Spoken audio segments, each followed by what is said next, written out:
ज्यादतियां तो बहुत हुई हैं, रियासती अदारों पे हमले किए गए, 9 मई डिलिबरेटली किया गया, कोई साजिश नहीं थी। 9 मई डिलिबरेटली किया गया। उससे पहले जब हमने नो कॉन्फिडेंस किया, इमरान खान साहब को चाहिए था नो कॉन्फिडेंस का जमहूरी तरीके से मुकाबला करते, उन्होंने नहीं किया। उन्होंने आइन की वायलेशन की और नो कॉन्फिडेंस उड़ा के रख दी। बड़े मियाँ साहब ने शहबाज साहब को और हमें लंदन बुलाया और कहा ये गवर्नमेंट छोड़ दें आप। अभी 20 दिन हुए थे। उन्होंने कहा महंगाई की लहर आएगी, जिन्होंने किया वो भुगतें, मैं क्यों भुगतूं। ठीक कह रहे थे, फैसला हो गया। शहबाज साहब इंतजार कर रहे थे बड़े मियाँ साहब के सिग्नल का। जरदारी साहब और मौलाना फजलुर रहमान साहब नहीं मान रहे थे। उनको मनाने में 15-20 दिन लग गए। इमरान खान साहब को जब पता लगा कि हम हुकूमत छोड़ के जा रहे हैं इलेक्शन में, उन्होंने लॉन्ग मार्च अनाउंस करके गन हमारी कनपट्टी पर रख दी। इसमें भी कोई शक नहीं कि पंजाब की हुकूमत तारीखी काम कर रही है और उसके असरात अब ग्राउंड पर नजर आ रहे हैं, इसमें कोई शक नहीं है। ये सारी बातें दुरुस्त हैं, मगर मैं ये बात अपने कायदीन को बताता रहता हूं, अपनी पार्टी में करता रहता हूं कि उसके समरात जो मिलने चाहिए वो नहीं मिल रहे और बहुत सारी एफर्ट जाया हो रही है। क्यों? क्योंकि मुल्क में सियासी दर्जा हरारत तेज है। मुल्क में कश्मकश, सियासी कश्मकश बहुत ज्यादा है। यह कश्मकश नहीं होनी चाहिए, इसका कोई रास्ता निकलना चाहिए। आज हाल ये है कि हर गाली पंजाब को दी जाती है, नफरत का मरकज पंजाब बना दिया गया है।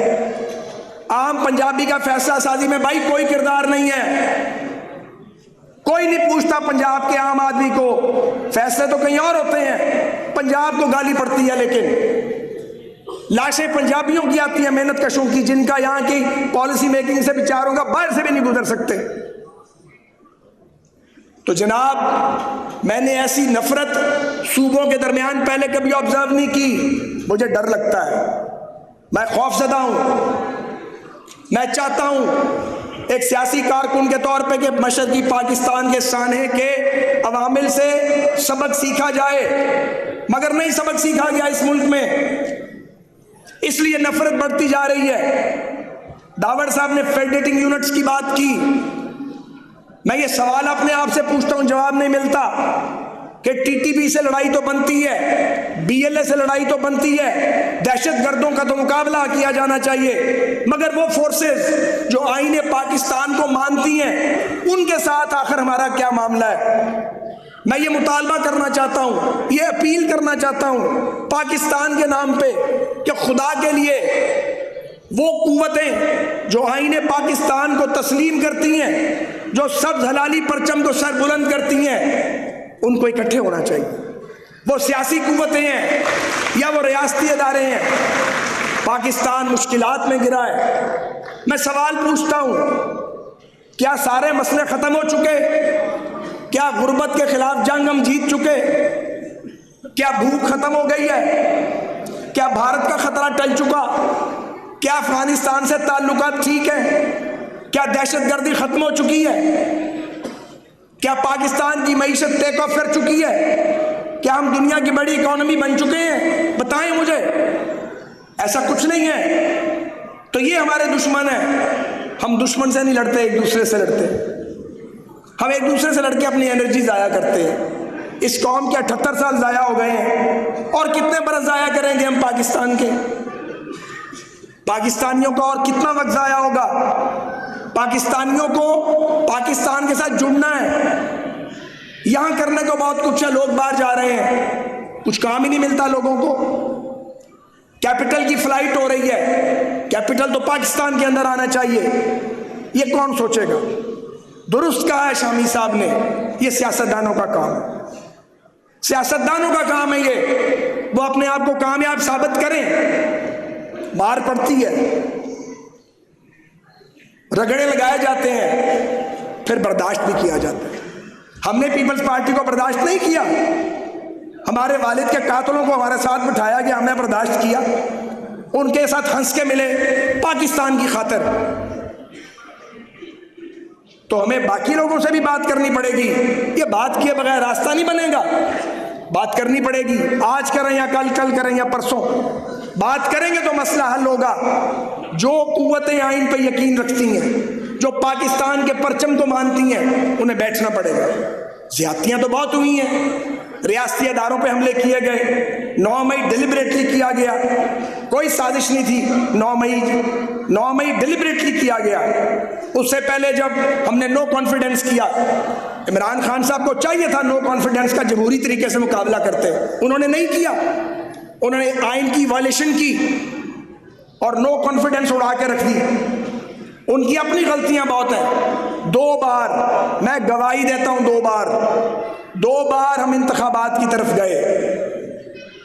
एक बार तब जब शाह महमूद कुरैशी साहब और डार साहब के पार्लेज हुए, मैं उसका गवाह, सब कुछ तय हो गया था, सब कुछ सेटल हो गया था, लेकिन खान साहब नहीं माने। और उसके बाद दूसरी मर्तबा जब बड़े मियाँ साहब ने शहबाज साहब को और हमें लंदन बुलाया और कहा ये गवर्नमेंट छोड़ दें आप, अभी 20 दिन हुए थे, उन्होंने कहा महंगाई की लहर आएगी, जिन्होंने किया वो भुगते हैं, मैं क्यों भुगतूं। ठीक कह रहे थे, फैसला हो गया। शहबाज साहब इंतजार कर रहे थे बड़े मियाँ साहब के सिग्नल का, जरदारी साहब और मौलाना फजलुर रहमान साहब नहीं मान रहे थे, उनको मनाने में 15-20 दिन लग गए। इमरान खान साहब को जब पता लगा कि हम हुकूमत छोड़ के जा रहे हैं इलेक्शन में, उन्होंने लॉन्ग मार्च अनाउंस करके गन हमारी कनपट्टी पे रख दी, अपना मौका ज़ाया किया। अगर वो नो कॉन्फिडेंस के बाद कायदे इस बेख्तलाफ बन के बैठ जाते तो बाकी था क्या, 1.25 साल 1.5 साल, ना 9 मई होता, ना आज वो जेल में होते, और ना हमें ये इतनी कश्मकश करनी पड़ती। फिर गालियां, इल्ज़ाम, फिर फस्तायत इस हद तक कि उनका मुकदमा लड़ना मुश्किल है। अगर हम में से कोई उनका मुकदमा लड़ना भी चाहे तो किस बुनियाद पे लड़े। अपना केस खराब किया, कोई गारंटी देने को तैयार नहीं है कि ये बिहेव करेंगे। बिहेव से मुराद ये नहीं है कि ताबेदारी करेंगे, कि जमहूरी रवैया अपनाएंगे, कोई जमानत देने की पोजीशन में नहीं है। तो इसके बावजूद मैं सब ये कहने के बाद कहना चाहता हूँ, ये दुरुस्त कहा गया, किरदार मियाँ नवाज शरीफ साहब को अदा करना पड़ेगा। मेरे वो कायद हैं, उनसे रूह और दिल का रिश्ता है, ऐसा रिश्ता है जो अल्फाज में हम बयान नहीं कर सकते। उनका दिल जो है वो जख्मी किया गया है, उनको बहुत तकलीफ पहुंचाई गई है, लेकिन रोल उनको प्ले करना चाहिए और रोल उन्हीं को प्ले करना पड़ेगा। वो सबसे बड़े हैं इस वक्त, उन्हें आगे बात करनी पड़ेगी एस्टेब्लिशमेंट से, पीपल्स पार्टी से, बाकी सियासी कुव्वतों से। वो क्रेडिबल लीडर हैं ताकि पाकिस्तान आगे बढ़ सके, ताकि ये तनाव कम हो, ताकि हमारे सुने, ताकि हमारे एक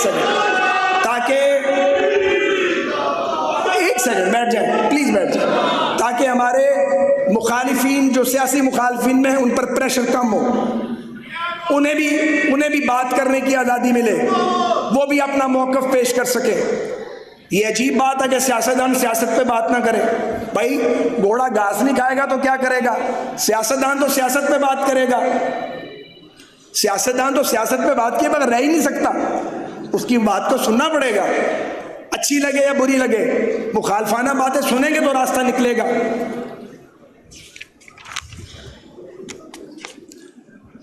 मैं ये समझता हूं और मेरी सोच के हामिल हजारों लोग, लाखों लोग ये समझते हैं कि पाकिस्तान को एक नए पॉलिटिकल कॉन्ट्रैक्ट की जरूरत है, एक नया सियासी मुआहदा।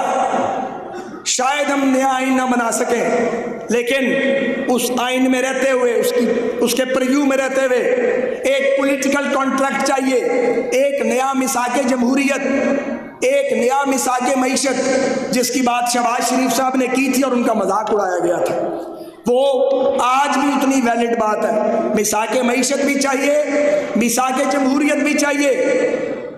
और जब सियासतदान बात करेंगे तो रियासती अदारों से हम तवक्को करते हैं वो एस्टेब्लिशमेंट हो या अदलिया कि वो उस प्रोसेस की हिमायत करें, उसको सपोर्ट करें, ताकि पाकिस्तान एक ताकतवर मुल्क बने, एक न्यूक्लियर पाकिस्तान, माशी दबाव में और कर्जों के बोझ तले दबा हुआ न्यूक्लियर पाकिस्तान सरवाइव तभी करेगा अगर यहाँ पे हार्मनी पैदा होगी, अगर हम एक दूसरे से बात करेंगे।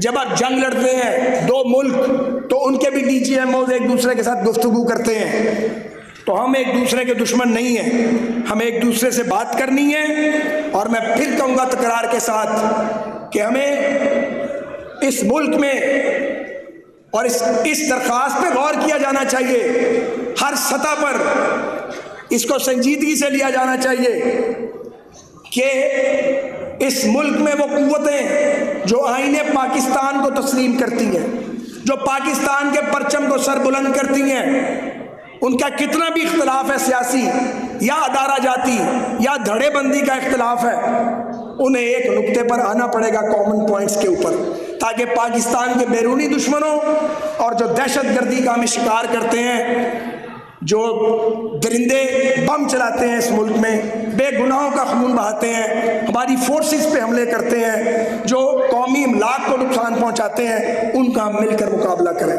पाकिस्तान प्रेशर में है, रियासत दबाव के अंदर है, ये हमें ना बताया जाए कि रियासत दबाव में नहीं है। हम ज़्यादा जानते हैं, सारी ज़िंदगी पॉलिटिक्स की है, लोगों की पल्स पे हमारा हाथ होता है, सियासी कारकुनों का। रियासत को अगर दबाव से निकालना है तो फिर आईने पाकिस्तान को मानने वालों को एक एजेंडे पर आना पड़ेगा। वो मिसाके मईशत का एजेंडा भी होगा, वो मिसाके जमहूरियत का एजेंडा भी होगा, तब पाकिस्तान सुपरसोनिक स्पीड के साथ आगे जाएगा। मैं आपका शुक्रगुजार हूँ। आज मैंने ज़्यादा लंबी बात की क्योंकि वक्त की विंडो मौजूद थी। मैं आपसे दरख्वास्त करूँगा, ये जितनी गुफ्तगू हुई है, अब इसका फाइनली जो हमारे लास्ट स्पीकर हैं और आज के सदर मजलिस हैं, मेरे जद्दोजहद के साथी और हमारे बड़े प्यारे भाई महबूब दोस्त हमारे राना सनाउल्लाह खान साहब, जो वज़ीर आज़म पाकिस्तान के मशीर भी हैं, बल्कि मशीर ख़ास हैं, और मुस्लिम लीग नून पंजाब के सदर भी हैं, और सबसे बढ़ के आमरीयतों के ख़िलाफ़ जद्दोजहद का इस्तारा है। और मेरे उनके ख्यालात वो कम बोले या ज़्यादा, बहुत हम करीब हैं एक दूसरे के फ़िक्री और नज़रियाती तौर पे। मैं बिला ताख़ीर राना सनाउल्लाह खान साहब से दरख्वास्त